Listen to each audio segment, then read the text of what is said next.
So on this week's episode of Be More Super, the podcast, we're following the trend of Halloween and of a great show that's on Sci-Fi at the moment called Day of the Dead. And we've got a great guest. Her name is Natalie Malaika. Have I pronounced that correctly? Because I'm rubbish with names. Is it Malaika? Natalie Malaika. Malaika, what a wonderful name. And I always get paranoid because when there's a name that I can't necessarily sort of say out, and I know there's loads of silent letters and everything like that, the last thing I want to do is fail at the first hurdle. So is it Malaika? Malaika, yeah, that's right. Wonderful. Natalie, thank you so much for giving me your time, and we're going to talk about this wonderful show that is causing so much buzz around a new zombie show, because we all love a good zombie film or series. But before we do, I always ask my guests, why acting? Why have you chose this profession? Because it's got to be one of the hardest professions to not only get into, but to continue being great at. Yeah, no, totally. I think ultimately when you're passionate about something, whether it's being a plumber or being an actor or anything, like there's that draw, and you just can't help but to draw to continue with that. But for me, I was always in the performing arts growing up. So I started off as a dancer. I went through the Royal Conservatory of Music up to levels 8 for piano. So I've always been in the arts, but acting specifically started for me in my last year of high school into university. And I just kept going from there. It's just a passion. I can't quite stop. I can't tell you exactly what the draw is, but I love it. Excellent.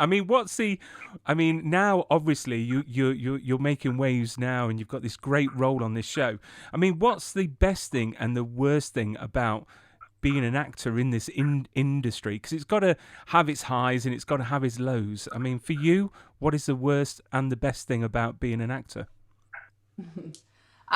The worst part for me, which sometimes gives me a little anxiety, is just all the no's that you get. You come across so many no's in this industry and so much rejection. But then the best part is ultimately when you get that yes, it's like the sweetest yes ever, because you earned it, you deserved it. You've come across all this rejection, and finally you have this, you got this yes. So that's definitely one of the biggest pro for me. I've got to say, it's got to be one of the most hardest industries to be in. As you said, getting all those no's and having that resilience to keep on going. But I suppose when you do get that yes is something that's made for you, and something that's going to move you on to greater and better things. When you were growing up and when you were training to be an actor, who was your biggest influence? Who did you inspire to be like, within the industry? Well, like I said, I really only turned my sights onto acting specifically in my high school years. But the first person that I would say that really turned me to acting, there's quite a few. I love Kerry Washington. I loved her in Scandal. Very amazing actress. Zoe Saldana, I love. She's doing some great things. Lupita Nyong'o. There's so many phenomenal actors that I just aspired to and who I really look up to. When I started turning my sights onto acting. Those are probably the top 3 for sure. And they are amazing actors. They really, really are. So it's great to inspire to those sort of people. And the one thing I'm enjoying myself is that we're seeing more stronger leading ladies now on our screens. And me, as a father of 2 little girls, I want them to grow up with role models and strong characters. Do you think the industry is changing? Do you think that it's woken up and realized that we need that diversity on our screens?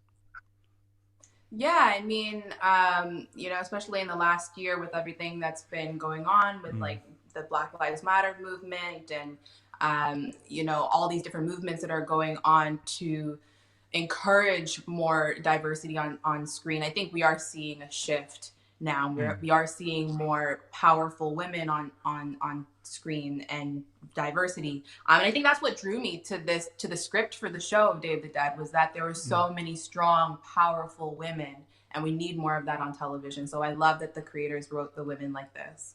Mm. And definitely Kick-Ass is your character in like one word or two words. But let's talk about zombies. Let's talk about this awesome show that you're in. If you could tell us a bit about who you play and a bit about the show in your own words. Yeah, totally. So Day of the Dead is the tale of six townies from Mawinhawken, Pennsylvania, in the U.S. And essentially, they're all trying to survive this undead invasion in their small town. And the whole first season takes place over the span of 24 hours. So it's definitely a very chaotic day for these six townies. And Lauren Howell, specifically, who I play, she is the local mortician, or assistant mortician at the funeral home, and she has a bit of a rocky past, which we delve into a little bit throughout the first season. And I think that that's what contributes to her sarcastic outlook on life and her sarcastic tone. And she has a bit of a tough exterior, but on the inside, as you get to know Lauren more throughout the episodes, you can see that she does have a softer side, and a soft side that she doesn't like to really let out very often. But Cam sometimes has the ability to bring that out in her. And what was the audition process like? Because how did this project fall on your lap? And what did the audition consist of? Yeah, so just like most of my auditions, I got the email from my agent, self-tape request, and it was during the pandemic. And I just put together the self-tape, submitted it, and kind of like did what I usually do. I just kind of like forget about it. That's what I generally try to do when I do my auditions, forget about them. And then I got the call that, that I was on hold for the role and that I was being considered. And honestly, I don't even remember the timeline, but maybe like about a week or so later, I finally got the call that they pulled the trigger, and that I was booking the role. And again, that's like the sweetest moment. Those are the moments that like I live for, and I think a lot of actors live for, is when you finally get that yes. And it was amazing, and to know that I was being a part of the scene. And was that via a phone call or email to tell you that you had the role? It was through a phone call. Yeah. My agent called, and he was like super excited for me, and I was super excited. We're just on the phone like, oh my God. That is awesome. And then obviously you get on with filming, and you mentioned there that obviously it was within the pandemic. I mean, what was filming like on the set during this pandemic? I mean, were the tests every day? I mean, how were like the restrictions on set like? Yeah, so there were tests several times a week, just to make sure that everyone was still testing negative. Everyone was required to be wearing masks and shields. In the makeup trailers, you had like the barriers between makeup chairs and hair chairs. So they did a lot to make sure that we were operating within the rules and regulations and keeping everyone safe. Yeah, that's good to hear. And I suppose it's going to be weird that when you get back to normal shooting, because I know that I've interviewed a few actors, and when they've said that they've had to spend all their time with a mask on their face, then all of a sudden taking that mask off, it felt a bit sort of naughty, a bit dangerous. But I can't wait till it's all over and we can just get back to our everyday lives. I really, really do. So did you ever think that one day, when you were younger, you were going to be driving a hearse and fighting off the undead? Because it's just bizarre to look. I mean, did you ever think, you'd ever be associated with the zombie genre? Specifically zombie genre, I didn't really think that that specifically, but I did love The Walking Dead prior to this, and the films, the original films, Romero films. So I always was infatuated with horror and gore. Like that stuff doesn't creep me out, which my mom finds very strange, but I just don't get creeped out by blood and gore and such. So I do have a natural draw to it. So it's pretty cool that, you know, a lot of the work I've done has been in that genre. I've got to say, it's one of these genres as well where the fans are very, very passionate. And, you know, on social media, I've been on there, you know, talking about this show. And I've been quite specific to say that it's, you know, it is a nod to George Romero. It really is.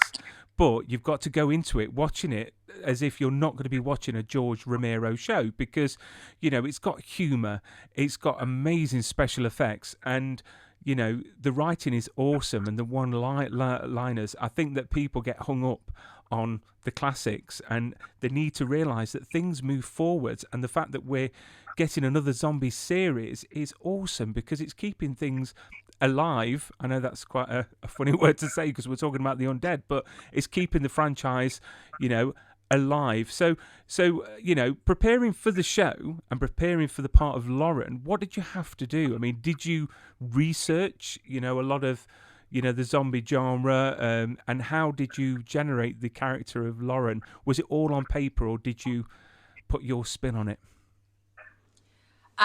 Yeah, so there's elements of Lauren that that sit with me as Natalie that I think are me. Like I think I can definitely have a bit of a tough exterior, and people tell me I have a bit of a resting bee face sometimes, but on the inside I really am a softie. I'm always smiling, but I know I sometimes can come off a little tough on the exterior. So I resonate with that when it comes to Lauren.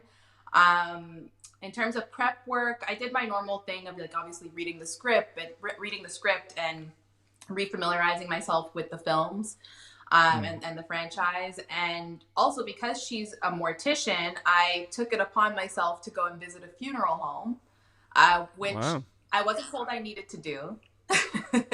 I just wanted to. And yeah, so I went and I visited a funeral home. I spoke with one of the funeral directors there just to kind of, I mean, it's not an occupation that I think a lot of us naturally are drawn to. And so I was kind of curious to see what the draw was to the occupation and the outlook. And she was very chill about it. She was just like, yeah, like, you know, I used to be like a makeup artist at Sephora, and I just had like this draw to want to work at a funeral home. And I was like, okay, cool. It's like, and then she showed me all the different instruments that they use. I didn't get to see any dead bodies because confidentiality and all that stuff, but Thank God. she did show me. That would have been. Don't know if I necessarily. Yeah. Well, at least not none of them woke up, and I suppose that sort of profession, you're not going to get anyone complaining, are you, about anything that you're doing? So it can't be that much of a bad job. So I mean, what has been your best day of shooting so far? You know, on the show, because it just seems such a hoot to film. I mean, everyone just seems fantastic, and it's got to be so much fun to be on. Yeah, it's so much fun. Like everyone has such unique, fun personalities, and when you put us all in one room or in one scene together, it's just a lot of fun. And then on top of it, you have like the great writing of Jed and Scott, the creators, and you mix all of that, and it just made for such a great time shooting and creating the show. But I, in particular, I loved working with Keenan and Tracy. Like we were always literally like any scene, we would just be like laughing one little thing, and it was like we would just look at each other and we would just like burst out laughing. It was just it was a hoot. It was a hoot for sure. So, are we going to see some blooper reels at any point? Listen, that is a question I need to ask. I would love to get my hands on some blooper reels. And obviously, we've just gone past episode 2, and episode 3 is on our screens on Friday. I've got to say, I am so looking forward to it. I mean, without releasing any spoilers, because things have happened to you that is obviously going to change the story going forwards. What have we got to look forward to with the rest of the series? Because we're only 2 episodes in. Yeah, totally. Well, for sure, it's gonna be a more, as you can already see from the first two episodes, that it's a bit more of a lighter take on the zombie world and the zombie genre. And I think that's great. Like, there's so much serious zombie stuff out there, and that stuff is wonderful. But I love that the creators decided to put a lighter spin on this world, so you can look forward to more laughs, embedded with some serious stuff too. Um, and a bite from a zombie doesn't necessarily kill you, and there's a bit of a cool supernatural undertone to the series that people can look out for. Powerful, strong women, and some Awesome. kick-ass effects. Yeah, that. Do you know what the effects the zombies in this show is just astonishing. I mean, what was it like? You know, when you stop filming and you're walking around, because that would have freaked me out. Because zombies and clowns are on my top of Wow. my list to be afraid Goodness. of. I really am. Ever since I watched it when I was a kid, don't know why I watched it. That and Jaws, literally, I can't go swimming in a swimming pool backstroke, Oh, that's out of order because my dad used to tell me that the grate at the bottom of the swimming pool was to keep the sharks out. Do you know the deep end? Yeah. yeah. So that would stop me from going to the deep end. So even now, Oh. I'm 42 years old, and I'm still scared of that grate containing sharks and conger eels. So it's ridiculous how these things affect us. But what was it like, just walking around with these zombies, just in full blown makeup, on phones, having cigarettes and having cups of coffee? I mean, that must have been absolutely, weird.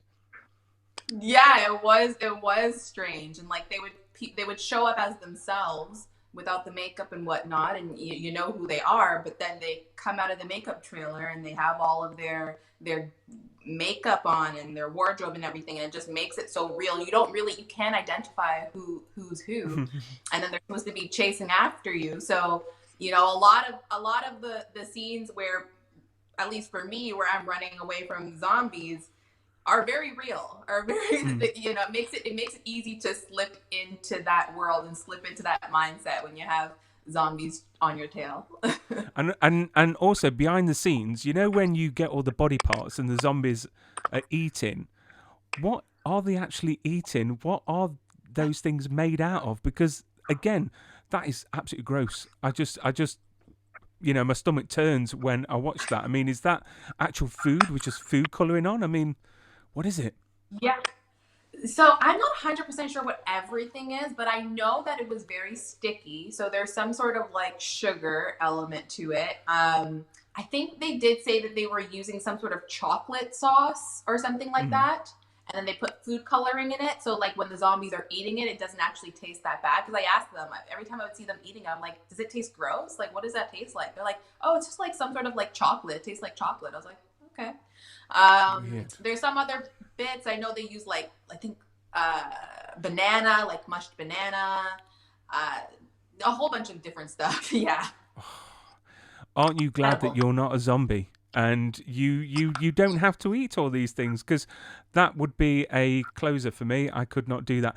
But talking about the show, have you kept anything from the show as a memento?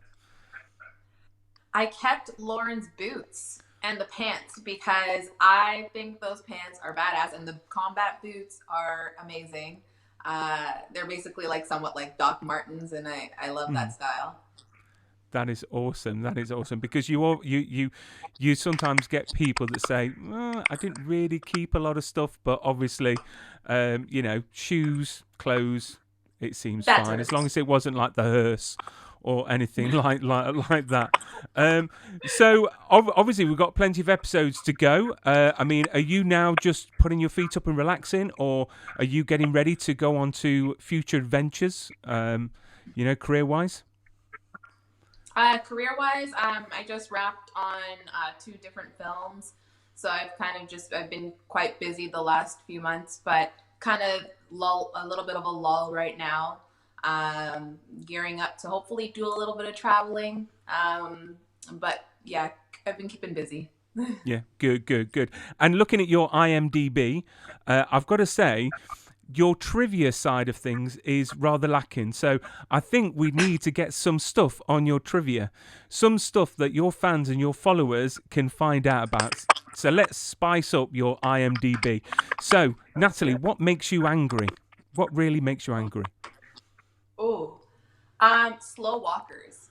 Like being from Toronto, I'm so used to the hustle and bustle. So like in Vancouver is a very like chill city. Everyone's water, mountains, yoga.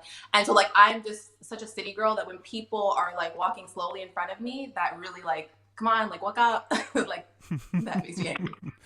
So not only zombies as they're slow walkers, but generally everyone in Vancouver. So we'll make a note of that. The last time that you really laughed out loud, like proper belly laugh. Oh gosh, when? Oh wow, that's a hard one. When did I? Oh, that's a hard one. I can't remember when I did a proper belly laugh. I can't. Come back to me on that one. Okay. And what's your greatest fear? Spiders and seagulls. Seagulls? What's wrong with seagulls? Seagulls? I got bit by one. You got bit by one? Wow. I got bit by one while I was eating a slice of pizza. Oh, bless you. Well, you know what? Don't ever come to the UK because the seagulls in the UK, they've all been to Gold's Gym. Honestly, they're massive. And like they walk round literally in gangs. And I swear it's organised crime within the seagull community because they are scary as hell, I suppose. So I'll let you off with that. Your greatest success to date, and that could be personally, work-wise.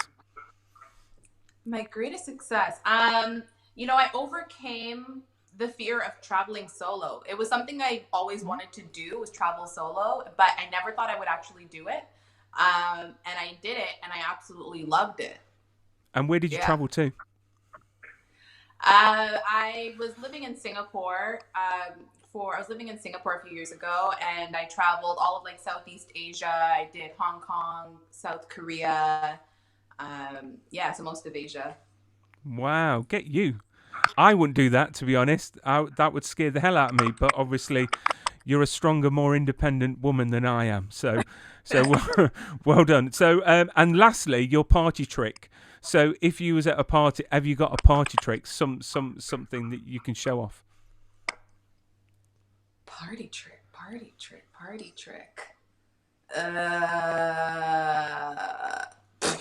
I don't think I'm that exciting. I don't know if I got any party tricks. I had a guest once that said that she could lick her own elbow. And I was like, really? Yeah, exactly. Don't do it because we all look silly. Even I tried, but yeah, no, that is fine. There is always time, and your fans and followers could always, send you a book on party tricks. So how can your fans and followers follow you on social media? Are you on social media, Twitter, Instagram? I'm on Instagram. My name is @Natalie Malaika. I have a Twitter account, but I have like literally 3 tweets on there. I'm not very good at Twitter, so maybe not the most exciting Twitter to follow. It could be the seagull connection with the birds. It might be just putting you off from Twitter. It's just, Exactly. We'll stick with Instagram. But Natalie, you've been a great guest. I'm loving you in Day of the Dead, and I've got to say I look forward to seeing what happens with you later down the line, and hopefully we'll get a season 2. And all the best for the future and everything that you do. And thank you so much for coming onto the show. Thank you so much for having me. Take care.